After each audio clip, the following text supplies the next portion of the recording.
안녕하세요, 여러분. 오늘은 GA4 데이터로 마케팅 리포트 만드는 방법에 대한 웨비나를 진행하도록 하겠습니다. 마케팅 리포트를 만드는 방법에는 GA4를 활용한 방법이 있고, 그리고 루커 스튜디오를 활용하는 방법이 있는데요. 오늘은 이 두 가지 방법을 가지고 서로 어떻게 활용할 수 있는지에 대해서 실습을 통해 알아보도록 하겠습니다. 네, 먼저 실습에 앞서서 이해를 돕고자 제가 몇 가지를 좀 정리를 해봤는데요. 먼저 데이터 분석에서 GA4를 활용하는 이유는 무엇일까요?를 많이 궁금해 하시는데 제가 이렇게 5가지로 정리를 해봤습니다. 첫 번째는 웹사이트 사용자, 즉 방문자의 행동을 관찰하고 유의미한 정보를 파악하는 데 있습니다. 행동을 관찰한다는 것은 웹사이트에 방문한 사용자가 페이지 뷰, 클릭, 스크롤 등 이런 행위를 한 것을 행위 중에서 유의미한 정보를 파악해서 어떻게 우리가 마케팅에 활용할 수 있는지를 분석하는 것을 말하는데요. 그리고 두 번째는 유사한 행동 패턴을 가진 사용자 그룹을 추적 관찰하는 것입니다. 네, 웹사이트에 방문한 사용자의 행동을 관찰하다 보면 유사한 행동 패턴을 가진 사용자들이 이제 나타나게 되는데요. 유사한 행동 패턴을 가진 사용자들을 우리는 보통 세그먼트라고 말을 하고요. 그 그룹을 추적 관찰할 수가 있게 됩니다. 그리고 세 번째로는 웹사이트 유입 경로를 확인할 수가 있는데요. 여러분들께서 UTM을 설정하셨다면 UTM 소스, 미디엄, 캠페인 등 유입 경로를 통해서 사용자가 어떻게 우리 사이트에 들어왔는지 확인할 수가 있게 됩니다. 그리고 네 번째는 웹사이트 사용자의 이용 동선을 통해 사용성을 파악하는 것인데요. 이 사용성이라는 것은 보통 우리가 UX라고 말을 하는데 마케팅 분석과는 좀 다르게 웹사이트 자체를 제품이라고 봤을 때 사용자들이 웹을 잘 이용하고 있는지, 기획 의도대로 뭐 회원 가입이라던가 유료 전환이 잘 되고 있는지 이런 부분들에 대한 사용성을 파악하는 데 활용되고 있습니다. 사용자의 행동을 관찰하는 거기 때문에 그 행동에 혹시라도 병목 현상이 있거나 진입 장벽이 있어서 우리가 원하는 의도한 대로 다음 단계로 진입하지 못하게 되면 개선이 필요하잖아요. 그렇기 때문에 개선점을 파악하기 위해서도 이러한 사용성 파악에 GA4를 활용하고 있습니다. 그리고 마지막 다섯 번째로는 방문, 가입, 구매 등 주요한 행동 추적을 통해 성과 파악을 할 수가 있습니다.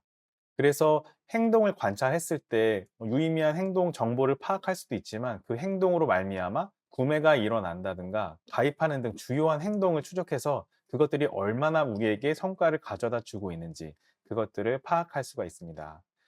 이렇게 GA4는 크게 5가지의 활용도를 가지고 있어서 여러분들께서 잘 활용하시면 GA4는 강력한 도구가 될 수 있습니다.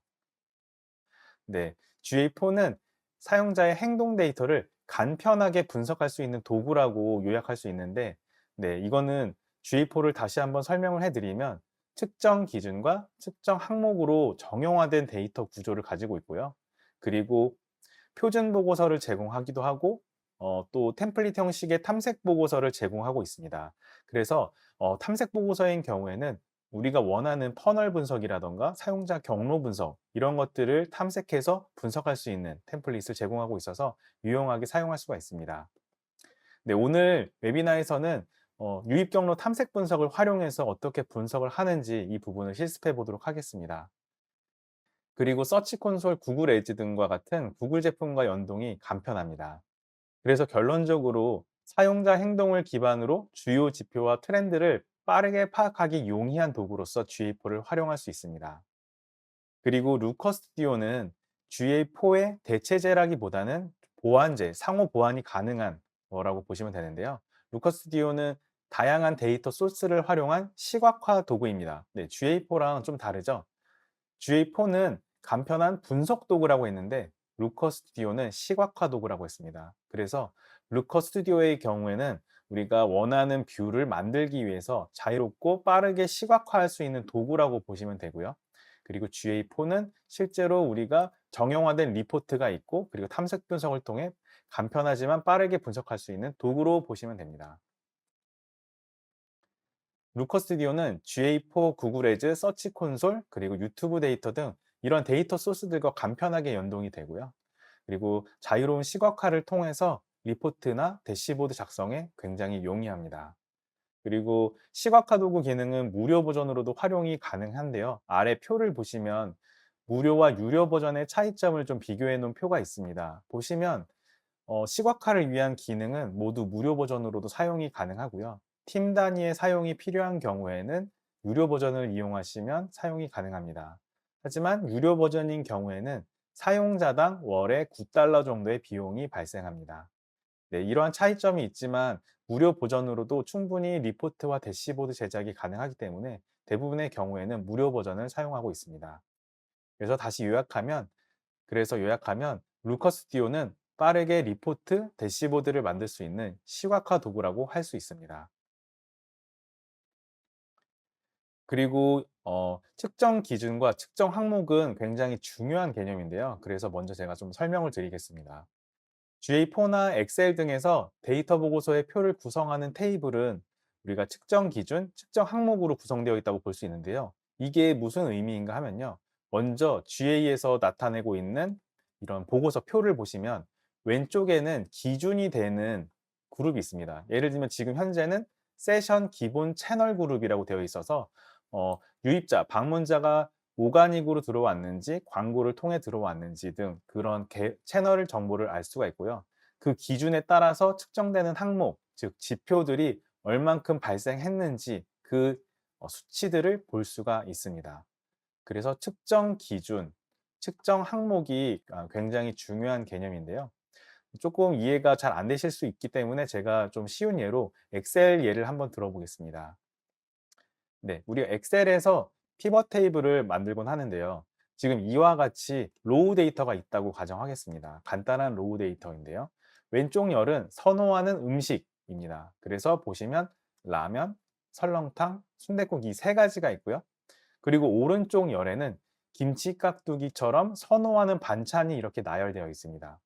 로우 데이터라서 정리가 되지 않았는데 이것을 피벗 테이블로 만들 때는 전체를 드래그해서 아래와 같이 피벗 테이블을 클릭하시면 새로운 시트 창이 나타나면서 왼쪽 편에 이렇게 요약된 테이블을 보여주게 됩니다.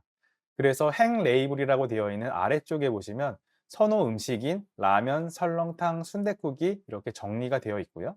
오른쪽을 보시면 선호 반찬이 선호 음식에 따라서 얼마나 집계가 되어 있는지 집계값을 볼 수가 있습니다. 그래서 이거를 어떻게 설정하냐 하면 오른쪽에 보시면 지금 선호 음식을 행에 두었더니 측정 기준이 되었고요. 선호 반찬을 열에 두었더니 이제 측정 항목이 되었습니다. 왜냐하면 결국 값은 선호 반찬의 개수를 집계한 거기 때문에 선호 반찬이 측정 항목이라고 보시면 됩니다. 네. 다시 한번 제가 좀 강조하게 되는데요. 특정 기준과 측정 항목은 루커 스튜디오와 GA4를 다루는데 굉장히 중요한 개념이고요. 여러분들께서 직접 태그 매니저로 이벤트나 매개 변수를 설정하시게 될 경우에도 특정 기준과 특정 항목이 어떻게 쓰일지를 구상하시면서 설정하는 게 또 굉장히 중요합니다.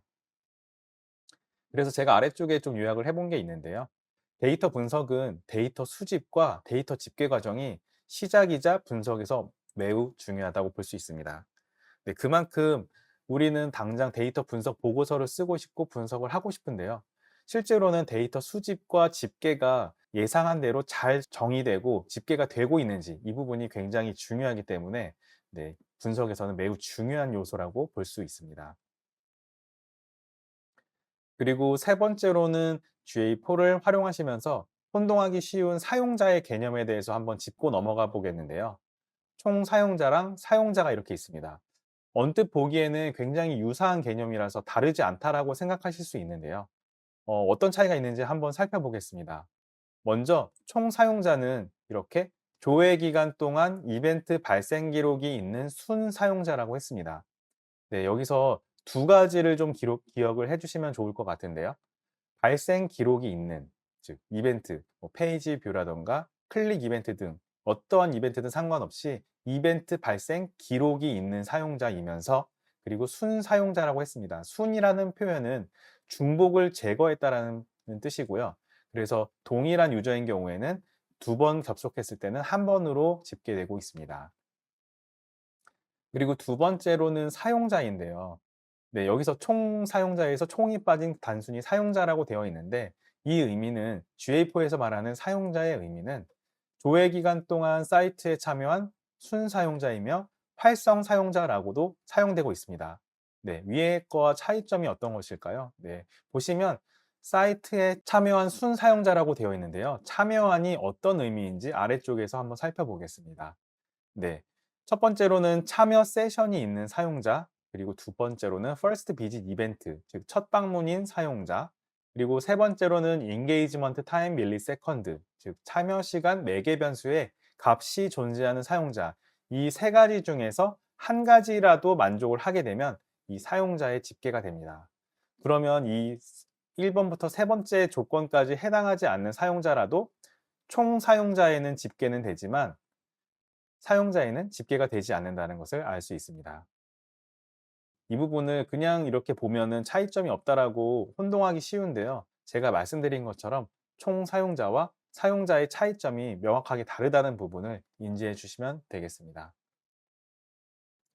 그리고 네 번째로 GA4 유입 경로 탐색 분석에서 이제 실제로 실습에 앞서서 먼저 짚고 넘어가야 할 개념들이 있는데요. 그 개념을 좀 먼저 살펴보도록 하겠습니다.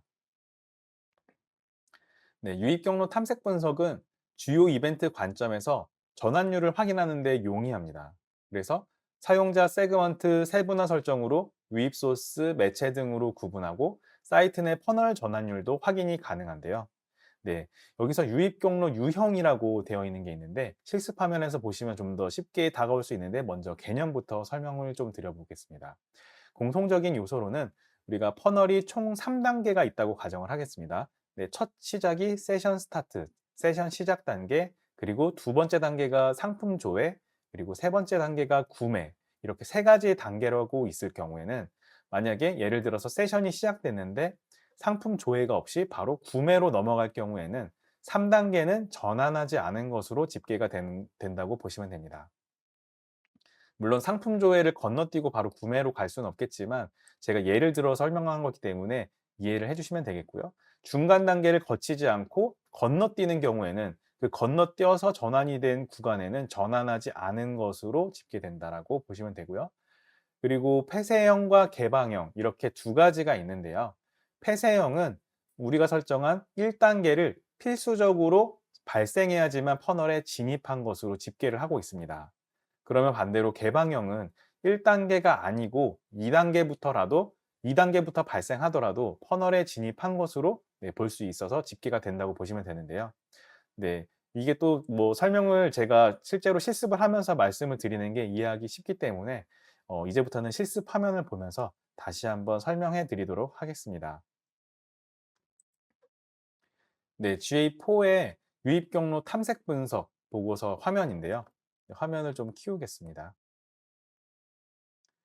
네. 보시면 제가 방금 설명드렸던 것처럼 개방형 유입 경로 만들기가 지금 현재는 활성화가 되어 있는데요. 폐쇄형으로 보고 싶다고 하면 이렇게 비활성화를 하면 됩니다. 그러면 이렇게 좀 바뀐 모습을 보이는데 바뀐 모습을 볼 수 있는데 여러분들이 눈치채셨을지 모르겠어요. 다시 한번 개방형으로 한번 만들어 보겠습니다. 개방형으로 클릭하고 보시면 네, 여기 위에 조그맣게 선이 하나 더 생겼죠. 즉 1단계부터 진입하지 않고 2단계부터 진입을 하더라도 개방형에서는 퍼널에 진입한 거로 네, 집계가 된다고 보시면 되는데요. 그 부분을 나타내고 있습니다. 그래서 개방형인 경우에는 첫 방문 단계를 거치지 않고 바로 상품 조회로 오더라도 구매하기가 있다고 하면 전환이 된 것으로 집계가 되고요. 그리고 반대로 폐쇄형인 경우에는 첫 방문이 무조건 진입해야지만 그 다음 단계의 전환이 발생하면 집계가 됩니다. 네. 그리고 공통적인 부분에서는 첫 방문으로 진입을 했지만 상품 조회 단계를 건너뛰고 바로 구매하기로 갈 경우에는 구매하기 단계에 진입하지 않는다고 보시면 됩니다. 그러면 이제 단계를 설정하는 방법에 대해서 설명드려 볼 텐데요. 여기 왼쪽 패널 아래쪽 보시면 단계라고 되어 있는 곳이 있습니다. 제가 지금은 첫 방문 상품 조회 구매하기라고 세 단계로 설정을 했는데요. 이 연필 모양을 클릭하시면 이렇게 우리가 단계를 자유롭게 설정할 수 있는 화면이 나타납니다. 제가 첫 방문이라고 했기 때문에 이벤트명인 First Visit 이벤트를 발생했을 경우를 네, 이렇게 선택을 했고요. 그리고 상품조에는 전자상거래 이벤트인 뷰 아이템 이벤트가 발생한 경우에는 상품조회 단계로 설정을 했습니다. 그리고 세 번째로는 전자상거래, 마찬가지로 전자상거래 이벤트인 펄처스 이벤트가 발생하게 되면 구매하기 전환이 이루어진 것으로 이렇게 세 단계로 설정을 했습니다. 네, 조건은 이렇게 또 오어 조건 그리고 엔드 조건을 통해서 다양한 조건 설정이 가능하고요. 그리고 매개 변수를 추가하게 되면 자유롭게 추가 설정이 가능한데요. 매개 변수를 설정하는 이유는 단순히 첫 방문이 아니라 첫 방문에서도 우리가 원하는 첫 방문일 수가 있잖아요. 예를 들면 UTM 설정을 더 우리가 했었다라고 하면 UTM 소스가 뭐 네이버인 경우에만 첫 방문을 집계하겠다. 이렇게 세세하게 설정을 할 수 있기 때문에 매개 변수를 추가하게 되면 우리가 좁은 범위에서 조건을 설정할 수 있다고 보시면 됩니다. 그럼 여러분들이 1 단계에서 3 단계까지 하셔도 되고요. 단계를 추가하셔서 4 단계, 5 단계 뭐 이상 더 추가를 하실 수가 있게 됩니다. 이렇게 추가를 하셨으면 다시 돌아가 보겠습니다. 적용을 누르시고요. 네. 저는 지금 3 단계로 지금 단계를 설정했기 때문에 3 단계가 나왔고요. 하지만 우리가 여기서 이 퍼널 단계를 좀 더 세분화해서 보고 싶을 수가 있는데요.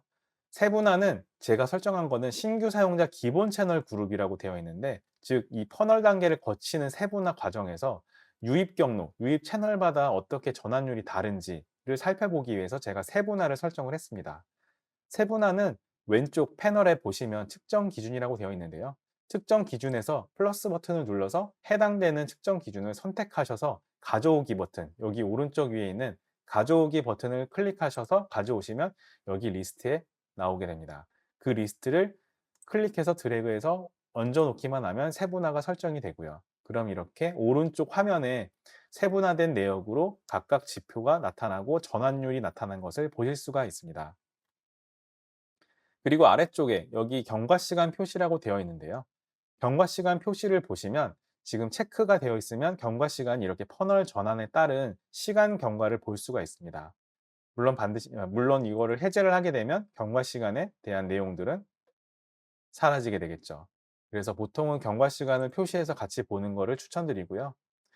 네. 이와 같은 퍼널, 유입 경로 탐색 분석과 같은 퍼널 차트를 볼 때는 여러 가지 목적으로 활용될 수가 있는데요. 지금처럼 구매 전환 퍼널을 볼 경우에는 여러 기간을 설정하셔도 이제 경과 시간이 하루가 넘어갈 수가 있지만 우리는 그 전환을 볼 수가 있습니다. 왜냐하면 사용자가 들어오자마자 그 세션 안에서 구매를 하지 않고 다양한 고민을 거쳐서 구매로 전환할 수가 있잖아요. 그렇게 우리가 관찰할 수 있는 기간을 설정하기 위해서 여러 기간을 이렇게 설정을 한 것이고요. 그리고 반대로 만약에 블로그를 유입해서 블로그에 유입된 사용자의 전환율을 보고 싶으면 하루 단위로 설정을 하시는 게 좋습니다. 그 이유는 블로그 페이지를 보고 이렇게 스크롤을 내린 다음에 아래쪽에 있는 CTA 버튼을 클릭하는 거를 보고 싶잖아요. 그런데 이 버튼을 클릭하는 활동은 블로그를 보고 나간 뒤에 한참 있다가 다시 들어와서 CTA 버튼을 누르는 것이 아니라 그 즉시 보고 버튼을 눌러서 전환을 했는지를 봐야 하기 때문에, 그럴 경우에는 동일하게 세팅을 하시더라도 기간은 하루 단위로 세팅을 하셔서 보는 게 유의미합니다. 네. 이렇게 해서 유입 경로 탐색 분석에 대해서 알아봤는데요. 사용하시는 목적에 따라서 다양한 퍼널을 설정하셔서 보시면 되고요. 그리고 이 세그먼트를 설정하는 방식에 대해서는 제가 이렇게 두 번째로 만들어 놓은 것을 보실 수 있습니다. 네, 이것과 같은 경우에는 세분화와 달리 아예 세그먼트를 두 가지로 나눠 본 건데요. 첫 번째로는 신규 사용자, 그리고 두 번째로는 재사용자. 그러면 오른쪽에 화면을 보시면 이렇게 표가 두 가지가 나타납니다. 막대가 두 가지로 나타나는데요. 세분화인 경우에는 아래쪽으로만 그 세분화 내용이 모였지만 세그먼트인 경우에는 이렇게 비교하는 차트까지 나타나게 볼 수가 있습니다. 그러면 우리가 세그먼트를 다르게 적용할 경우에는 서로 다른 퍼널 차트를 볼 수가 있다라는 것을 알 수가 있습니다. 네. 유입 경로 탐색 분석은 다양한 목적으로 활용할 수 있기 때문에 제가 꼭 설명드리는 방법 이외에도 여러분들이 궁금해하시는 부분에 대해서는 세그먼트 비교나 단계 설정, 그리고 세분화를 통해서 다양하게 퍼널 차트를 만들어서 보시면 네, 좋습니다. 이 부분은 오히려 GA4에서는 유용한 기능이고요. 네, 루커 스튜디오는 조금 다른 방식으로 시각화를 할 수 있는데요. 그 부분은 루커 스튜디오 쪽 편에서 다시 한번 말씀을 드리겠습니다. 그리고 또 하나 GA4에서는 동질 집단 탐색 분석이라는 이런 템플릿이 있는데요. 이렇게 위에서 우리가 세그먼트를 설정해서 가지고 와서 이렇게 설정해 놓게 되면은 그 사용자마다 리텐션, 즉 동질 집단이라고 보는 거잖아요. 각각의 세그먼트는 동질 집단이라고 해서 그 사용자들이 기간에 따라서 얼마나 재방문을 하고 있는지 그것을 비교해서 볼 수가 있게 됩니다. 그러면 유의미하다고 생각되는 세그먼트를 설정한 이후에 그 내용들을 이렇게 동질 집단 탐색 분석을 통해서 보시면 리텐션이 어떤 동질 집단 세그먼트에서는 좀 더 강하게 나타나는데 어떤 세그먼트에서는 리텐션이 약하게 나타나는 경우가 있습니다. 그 차이점에 대해서 인사이트를 얻으시고 다양한 액션 플랜을 적용해 보시는 것도 좋습니다. 그리고 마지막으로 이 부분은 여러분들이 페이지 경로 분석이라고 보통 말을 하고 있는데요. 네. 즉 사용자가 웹사이트에 들어와서 나가기까지 어떤 행동을 거치고 있는지 그 단계를 하나하나 보는 것입니다. 아까 유입 경로 탐색 분석에서는 이제 우리가 설정한 단계를 거치기만 하면 전환이라고 보는 건데요. 경로 탐색 분석은 그 단계가 바로 다음에 있는지, 바로 전에 있는지, 이 바로 선후 관계를 보는 경로 탐색 분석이라서 조금 의미가 다릅니다. 그래서 웹사이트에 들어와서 나갈 때까지의 행동을 관찰하는 그런 내용으로 보시면 되겠는데요. 저는 지금 마지막 종료점을 선택을 했습니다. 종료점을 비긴 체크아웃, 구매하기 이벤트를 설정을 했는데요. 왜 이렇게 봤냐면 비긴 체크아웃이라는 구매하기 이벤트를 결정하기까지 끝 행동이 어떻게 이루어지고 있는지를 관찰하기 위해서 이렇게 끝 행동 관찰을 위한 경로 탐색 분석을 설정해 봤습니다. 네. 이렇게 GA4는 유입 경로 탐색 분석을 통해서 다양한 퍼널 전환을 확인할 수가 있는 장점이 있습니다. 네, 그러면 이번에는 루커 스튜디오 시각화를 통해서 리포트를 어떻게 만들 수 있는지 살펴보도록 하겠습니다. 네, 먼저 보시면 여기에는 AARRR 리포트라고 되어 있는데요. AARRR은 우리가 많이 사용하고 있는 데이터 분석 프레임워크입니다. 그래서 저는 리포트 한 장으로 각각의 지표를 만들어 보았는데요. 맨 처음에는 액퀴지션, 획득과 관련된 요약된 내용, 그리고 지표가 있고요. 그리고 아래에는 행동과 관련되어 있는 액티베이션 관련된 지표, 그리고 아래쪽에는 재방문, 리텐션과 관련된 지표. 네, 그런데 여기서 보시면 행동과 재방문, 지표가 같잖아요. 여기에서 차이점은 무엇일까요? 네. 아까 말씀드렸던 것처럼 서로 세그먼트가 다릅니다. 지금 액티베이션은 웹사이트에 접속한 모든 사용자에 대한 지표를 이렇게 정의한 것이고요. 아래쪽에 있는 재방문은 재방문한 사용자에 대한 지표만 집계를 한 것입니다. 그래서 동일한 지표이지만 값의 결과값이 서로 다른 것을 볼 수가 있습니다. 그다음에 전환. 네, 보통 매출이거나 아니면 매출이 아닌 이커머스가 아닌 경우에는 전환 이벤트로 인제 설정을 하는 경우가 있는데요. 그러한 집계값들을 이렇게 표로 구성해 보았습니다. 그리고 마지막으로는 이제 추천, 리퍼럴에 대한 지표인데요. 마찬가지로 행동 재방문처럼 동일한 지표를 정의하였고 다만 세그먼트가 추천 유입을 통해서 들어온 사용자에 대한 지표만 집계한 것입니다. 네, 이 리포트를 어떻게 만드는지 잠깐 같이 살펴보도록 하겠습니다. 이렇게 오른쪽 위에 수정 버튼을 누르시면 수정을 할 수가 있게 되는데요. 먼저 지표 카드, 이것을 스코어 카드라고 하는데요. 이 스코어 카드는 지금 이 리포트에서 많이 쓰이고 있기 때문에 이거를 어떻게 만드는지 한번 살펴보도록 하겠습니다. 네. 오른쪽 패널에 보시면 이렇게 지금 설정할 수 있는 화면, 그리고 스타일을 설정할 수 있는 화면이 있고요. 설정 화면으로 돌아올 경우에는 현재 지표는 새 사용자 수라고 되어 있잖아요. 그래서 제가 새 사용자 수를 여기서 클릭하시면 새 사용자 수, 이게 리스트가 나오잖아요. 요것을 클릭해서 설정을 했습니다. 그다음에 이 아래쪽에 시계열 선이 보이잖아요. 이거를 우리가 스파크 라인이라고 하는데요. 이 스파크 라인은 이 아래쪽에서 날짜를 여기서 검색해서 설정을 한 다음에 하면 이렇게 스파크 라인이 보입니다. 그런데 이 아래쪽에 영역에 더 어두운 색으로 영역 표시가 되어 있는데요. 이거는 스타일 쪽 탭에 들어가시면 아래쪽에 스파크 라인에 채우기가 있습니다. 그 채우기를 클릭해서 활성화를 하시면 영역이 채워지고요. 네. 이렇게 채워지죠. 네. 그다음에는 이제 4.9만 아래에 있는 비교 지표가 있잖아요. 이전 기간보다 마이너스 9.3% 하락했다라고 이런 표시가 되는 것을 어떻게 설정할 수 있냐 하면요. 설정 탭에 들어오셔서 아래쪽에 보시면 비교 기간이라고 있습니다. 여기 비교 기간에 이전 기간이라고 이렇게 설정을 하시면 적용하시면 이렇게 비교된 기간의 내용을 보실 수가 있습니다. 그러면 지금 각각의 스코어 카드마다 다른 것은 무엇일까요? 네. 먼저 이 측정 항목이 지금은 새 사용자이지만 오른쪽 걸 클릭하면 활성 사용자라고 설정이 되어 있죠. 네. 오른쪽은 마찬가지로 세션 수로 설정되어 있습니다. 이렇게 측정 항목만 바꾸시면 다양한 지표 카드를 만드실 수가 있고요. 다만 우리가 아래쪽에서 봤듯이 동일한 지표이지만 서로 값이 다른 경우 이걸 어떻게 만드느냐면요. 먼저 평균 세션 시간이라고 있는데요. 지금 측정 항목은 평균 세션 시간이고 아래쪽에도 동일한데 이거는 차이점이 있는데 지금 여러분들이 눈에 띄실지 모르겠어요. 네. 재방문 쪽에 있는 평균 세션 시간에 이 오른쪽 패널의 아래쪽을 보시면 필터에 재방문자라고 제가 필터를 하나 만들어 놓은 게 있습니다. 네, 이 필터를 만들어서 해당되는 사용자만 집계되도록 한 것인데요. 이 재방문자 필터를 어떻게 만들었냐 하면요. 이렇게 필터 추가를 클릭하시면 만들 수가 있게 되는데요. 제가 만든 걸 살펴보겠습니다.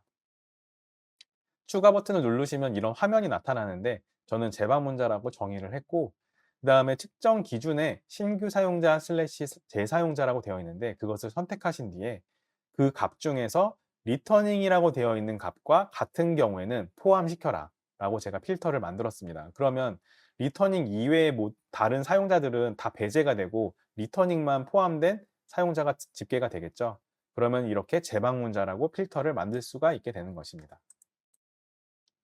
네, 그래서 위에 있는 평균 세션 시간과 아래에 있는 평균 세션의 시간의 차이점은 오른쪽 아래에서 보듯이 필터를 설정했느냐, 설정하지 않았느냐, 이 차이점이라고 보시면 되겠습니다. 마찬가지로 다른 지표들도 동일하게 측정 항목이 다르고 그리고 세그먼트의 차이점이 있기 때문에 필터를 적용한 건데요. 아래쪽에 리퍼럴을 보시면 이제 여러분들이 이 필터를 만드는 방법에 대해서 제가 설명을 드렸으니까 대충 어느 정도는 예상하실 수 있습니다. 네. 이렇게 필터 쪽에 제가 또 리퍼럴이라는 필터를 하나 만들었는데요. 어떻게 만들었냐면요. 또 연필 모양을 클릭해서 보시면 네, 필터 추가를 하시기를 하시면 이런 화면이 나타나는데 이제는 세션 매체가 리퍼럴과 같을 경우에만 포함을 시켜라 라고 제가 조건 설정을 했습니다.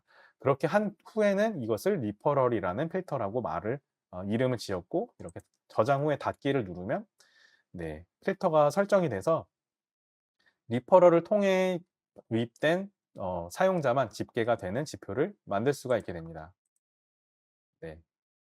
이렇게 AARR 리포트를 하나하나 리포트로 만들 수도 있는데요. 그런데 우리가 한눈에 보기 위한 리포트가 개요 리포트에는 필요하기 때문에 한눈에 볼 수 있는 리포트를 만들어서 먼저 어떠한 지표의 차이점이 있는지 보고 좀 더 궁금한 것은 상세 리포트를 만들어서 확인해 보는 게 필요합니다.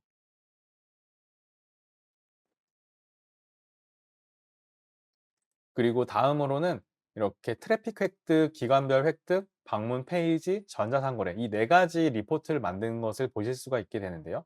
먼저 트래픽 획득 보고서를 좀 보시겠습니다. 네. 다시 보기 화면으로 넘어와서요. 우선 GA4에서도 볼 수 있는 표이긴 한데요. 세션 기본 채널 그룹별로 각각 지표가 어떻게 집계되고 있는지 표를 이렇게 제가 표현해 줬고요. 그리고 위에는 채널별로 사용자의 변화, 이 시계열 차트를 좀 나타내 봤습니다. 그리고 오른쪽에는 세션 소스 매체별 사용자 수가 어떻게 달라지고 있는지 서로 비교하기 위해서 제가 동일하게 시계열 차트를 만들었는데요. 여러분들 혹시 GA4에서 보는 거랑 어떤 차이가 있으신가요? 저는 이게 한눈에 보기 좋고 시각화가 제가 원하는 대로 이렇게 꾸밀 수가 있기 때문에 보기 좋다고 저는 생각을 하는데요. 이처럼 루커 스튜디오는 시각화를 통해서 우리가 조회하기 쉽게 이렇게 리포트나 대시보드를 만들 수 있는 장점이 있습니다. 그 부분을 잘 활용하시면 GA4에 충분히 더 좋은 보완제로서 같이 활용할 수가 있게 됩니다. 그리고 그 아래쪽에 기간별 획득을 보시면 네. GA4에서는 이러한 차트를 그리는 게 사실 쉽지가 않은데요. 이거는 왜 필요하냐 하면 우리가 일반적으로 일별, 주별, 월별로 시계열 차트를 많이 보고는 하는데요. 그런데 좀 더 세세하게 마이크로 단위로 보고자 할 경우에는 요일별로 그리고 시간대별로 시계열 차트를 보고 싶을 수가 있습니다. 그럴 경우에는 이렇게 요일별로 시간별로 차트를 나타나게 되는데요. 아래쪽은 그거를 더 세세하게 보기 위해서 제가 세분화를 해 봤습니다. 네, 다시 한번 살펴보시면 이 아래쪽에는 여기 행에는 시간이 있고요. 그리고 열에는 요일이 있습니다. 그럼 2 차원에 대한 지표를 볼 수가 있잖아요. 위에서는 1 차원이었죠, 각각. 근데 여기서는 2 차원에 대한 히트맵 표를 볼 수가 있기 때문에 지금 딱 눈에 띄는 게 언제죠? 네, 목요일에 오전 11 시가 지표가 가장 많이 집계된 걸 확인할 수가 있는데요.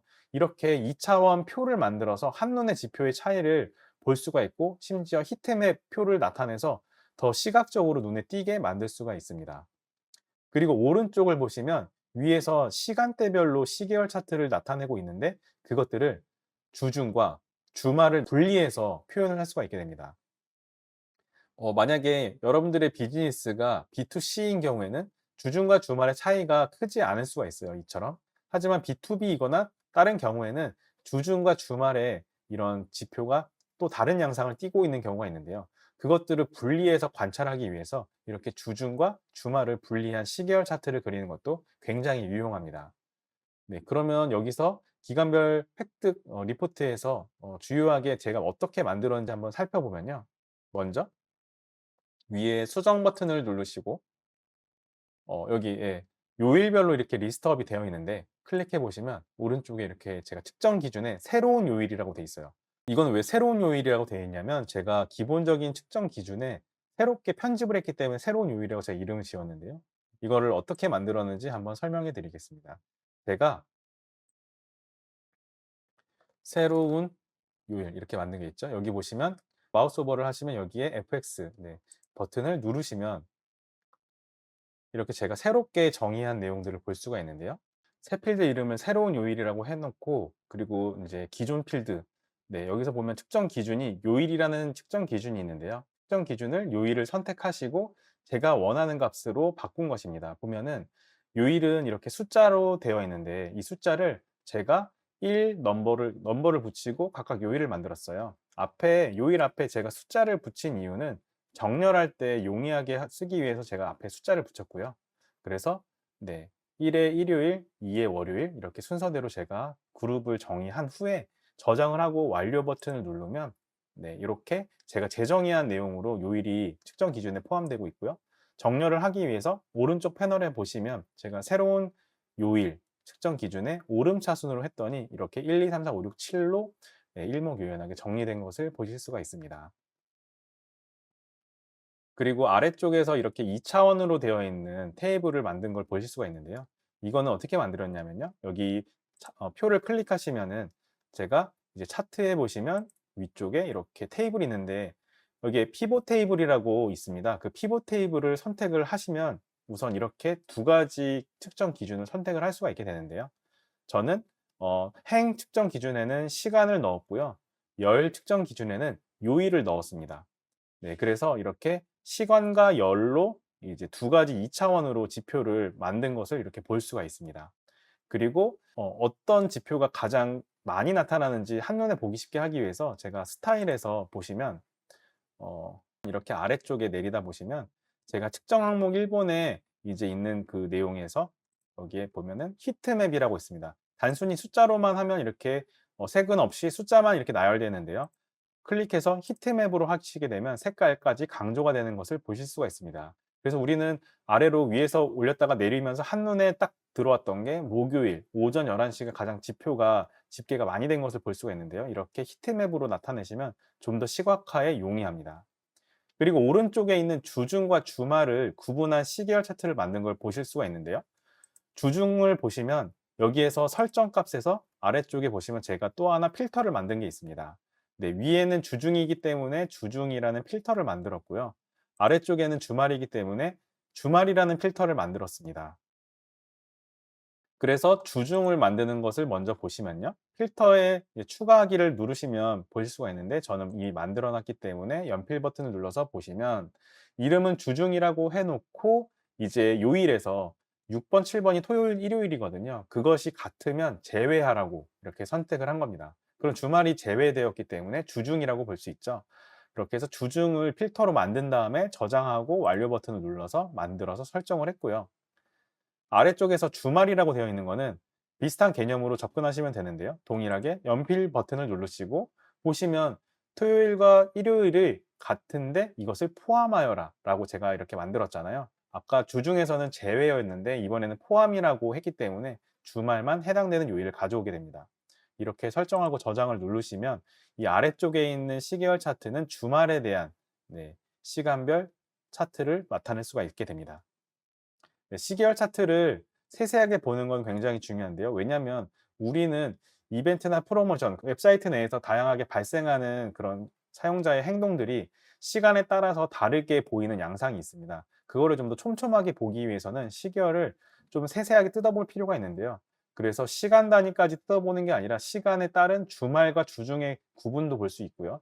그리고 요일과 시간에 대한 2차원 표까지 만들 수가 있는 점을 보시면 되겠습니다. 이렇게 기간별 획득 리포트를 만든 거를 보실 수가 있고요. 그리고 다음으로는 페이지 퍼포먼스와 성과를 분석하는 리포트를 만드는 걸 볼 수가 있는데요. 다시 보기 화면으로 넘어오시면 큰 화면으로 보실 수 있는데요.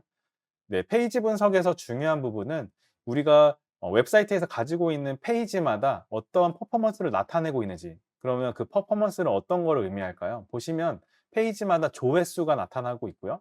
그 페이지를 끝까지 다 읽었는지 스크롤한 비율을 볼 수가 있습니다. 그런데 여기 스크롤 90% 비율이라고 하는 건 스크롤을 90%, 그럼 90%면 거의 아래까지 끝까지 내렸다고 볼 수가 있잖아요. 그렇게 90% 스크롤을 한 비율이 얼만큼 되는지를 시계열 차트로 볼 수가 있습니다. 지금은 제가 필터에서 특정 페이지만 선택한 게 아니기 때문에 전체 페이지에 대한 집계된 값으로 보시면 되는데요.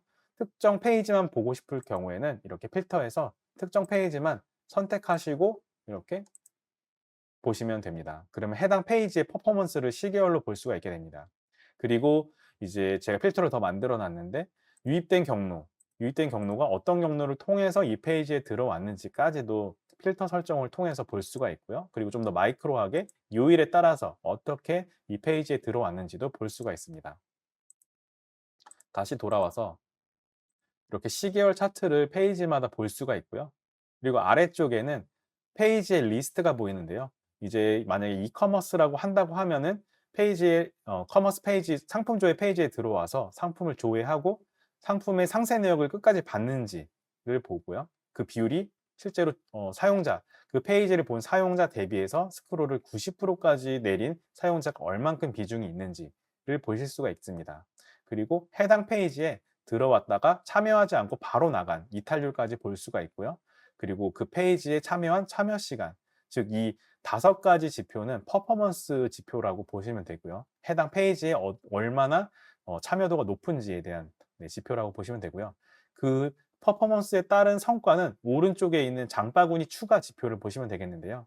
이 데모 계정인 경우에는 이커머스 사이트이기 때문에 상세 페이지에서는 전환할 수 있는 이제 요소가 장바구니에 추가가 있습니다. 그래서 장바구니 추가를 내림차순으로 정리를 해보면 해당 상세 페이지인 경우에는 이러한 퍼포먼스를 나타냈고 그 퍼포먼스에 따른 전환, 장바구니 추가하기 액션은 이렇게 이만큼 9개가 나타난 게 된 것입니다. 그러면 페이지 분석에서 중요한 거는 다시 요약하면 이렇게 필터를 통해서 특정 페이지나 유입 경로 그리고 요일을 선택할 수가 있고요. 거기에 따른 시계열 퍼포먼스, 각 페이지마다 퍼포먼스 비교를 통해서 전환까지 어떻게 이루어지고 있는지, 그리고 심지어 각 지표의 이전 기간 대비 올랐는지 떨어졌는지까지 비교해서 볼 수가 있습니다. 그러면 이 표를 어떻게 만들었는지 좀 살펴보도록 하겠습니다. 다시 수정 버튼을 이렇게 누르시면요. 표에서 클릭을 하시면 이제 특정 항목에는 지금 하나, 둘, 셋, 넷, 다섯, 여섯, 6개를 넣어 놨는데요. 각각에 따른 이전 기간 비교 내용이 있잖아요. 이 부분은 어떻게 했냐면 아래쪽에 보시면 비교 기간의 이전 기간, 아까 설명드리긴 했었는데 이전 기간을 설정하시면 이렇게 각 지표에 따른 이전 기간 비교 내용을 같이 볼 수가 있게 됩니다. 그래서 이전 기간을 설정하셔서 이 표를 만들면 실질적으로는 지표는 6개이지만 각각 6개에 대해서는 이전 기간과 비교한 내용까지 곁들여서 볼 수가 있는 장점이 있습니다. 네, 이렇게 루커 스튜디오는 우리가 보기 편한 내용 그리고 보고자 하는 것을 모아서 표나 그래프로 만들 수 있기 때문에 시각화로서는 훨씬 더 보기 좋게 만들 수가 있습니다. 그리고 마지막으로 전자상거래 리포트를 한번 보시겠습니다.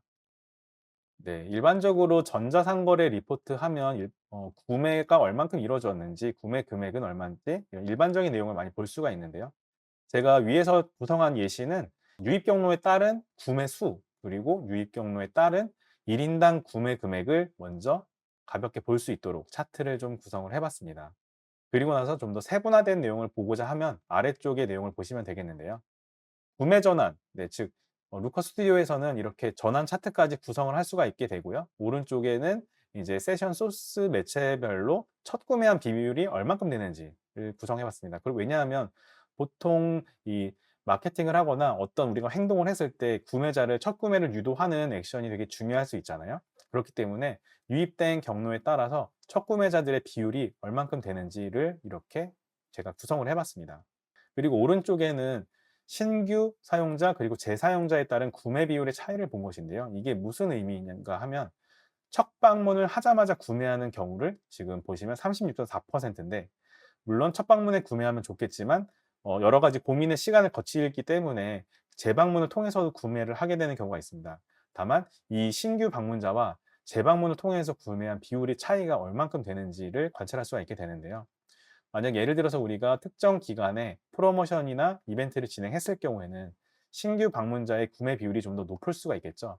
정말 높아지는 걸 의도했지만 높아지고 있는지 지표를 확인하기 위해서는 이 도넛 차트를 통해서 신규 사용자, 재사용자의 구매 비율을 확인해 보시면 됩니다. 그리고 아래쪽에는 이제 또 트렌드, 네, 시계열 차트를 나타내 본 건데요. 시계열에 따라서 구매자의 비율과 구매자 중에서 첫 구매자의 비중은 얼만큼 되는지 그 시계열 차트를 나타낸 겁니다. 이 두 개의 라인이 중요한 이유는요. 먼저 날짜에 따라서 구매한 사용자와 구매하지 않은 사용자, 즉 구매자 비율이 얼만큼 되는지를 시계열로 보는 것도 중요한데, 구매한 사용자 중에서 첫 구매자 비중이 높은 경우는 아까 위에서 말씀드린 것처럼 특정한 우리가 의도한 이벤트나 프로모션이 있을 경우에는 잘 따라온 경우라고 할 수 있지만, 그렇지 않은 경우는 이렇게 두 개를 시계열로 비교해 보면서 그 차이를 이해하는 것도 굉장히 중요합니다. 그러면은 이 가운데를 보시면 이때는 7월 30일 말일이기도 한데 어떤 액션이 있었던 것으로 저는 추정이 되는데, 실제로 어떤 일이 있었는지는 모르겠지만 지표를 통해서는 다른 날과 차이점이 명확하게 있는 것을 볼 수가 있고요. 그리고 8월 3일을 보시면 8월 3일은 반대의 경우인데요. 첫 구매자 비중이 100%이고요. 그리고 구매한 비율은 0.6%입니다. 그러면 이때는 정말 첫 구매한 사용자만 다 구매를 했고 다만 구매자 비율이 낮은 편이라고 볼 수가 있습니다. 네, 그리고 아래쪽에는 상품마다 얼만큼 상품이 조회됐고 장바구니에 담겼고 구매까지 이루어졌는지, 이거는 GA4에 있는 표준 보고서에도 있는 내용인데요. 결국에는 위에서 흐름을 보면은 세부적인 내용도 보고 싶어지기 때문에 이렇게 표를 제가 구성해 보았습니다. 네. 전자상거래인 경우에도 GA4에 있는 표준 보고서를 통해서 보는 것보다 이렇게 루커 스튜디오로 내가 보고자 하는 화면을 리포트를 자유롭게 구성해서 보는 것이 굉장히 편하기도 하고 인사이트를 뽑아내기에도 굉장히 용이한 부분이 있는데요. 네, 꼭 루커 스튜디오만 활용해야 되는 부분은 아니고요. GA4에 제가 아까 설명드렸던 것처럼 유입 경로 탐색 분석을 활용도 같이 해주시면서 루커 스튜디오에 있는 시각화까지 잘 이용을 하신다면 여러분들께서 보고자 하는 거의 대부분의 데이터는 GA4와 루커 스튜디오를 통해서 다 확인하실 수가 있습니다. 네, 제가 이렇게 약 한 50분 정도 웨비나를 진행하면서 설명을 드렸는데요. 네, 여러분들께서도 GA4에 대한 사용을 좀 잘 하시고 그리고 루커 스튜디오까지 활용을 잘 하시게 된다고 하면 충분히 이렇게 대시보드를 만드시고 네, 활용할 수가 있게 되고요. 그리고 그 안에서 보이는 인사이트를 뽑아내서 여러분들의 비즈니스를 좀 더 성장시킬 수 있게 활용할 수가 있게 됩니다. 네, 지금까지 웨비나를 시청해 주셔서 감사드리고요. 조만간 다른 웨비나로 다시 찾아뵙겠습니다. 그러면 다음 웨비나에서 다시 만나 뵙겠습니다. 감사합니다.